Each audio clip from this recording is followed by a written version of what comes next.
સુરતના પાલનપુર જકાતનાકામાં 22 વર્ષીય પરિણીતાએ શંકાસ્પદ મોત નીપજ્યું હતું। 22 વર્ષીય અશ્મિતા સારોલ ઘરમાં બેભાન હાલતમાં મળી આવી હતી। પતિએ તેની હત્યા કરી હોવાનો પરિવારજનોનો આક્ષેપ છે। જો કે આ મામલે પોલીસ ઝીણવટભરી તપાસ કરી રહી છે। સુરતના પાલનપુર જકાતનાકામાં 22 વર્ષીય પરિણીતાનું શંકાસ્પદ મોત નીપજ્યું હતું। 20 વર્ષીય અસ્મિતા સારોલ ઘરમાં બેભાન હાલતમાં મળી આવી હતી। પતિએ હત્યા કરી હોવાનો પરિવારજનોનો આક્ષેપ છે।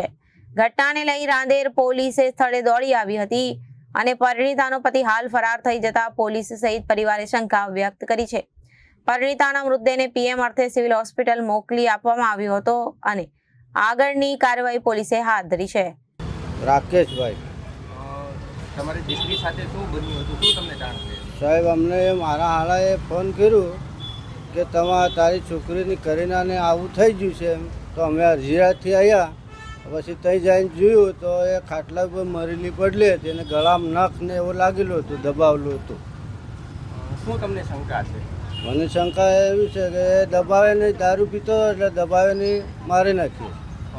એ કોણ હતું? એની સંપર્કમાં ક્યારે આવેલું અને પછી શું થયું? એ સંપર્કમાં એવું ને લગ્ન લઈને ભાગી ગયો હતો। 1-2 વર્ષ થયા હતા।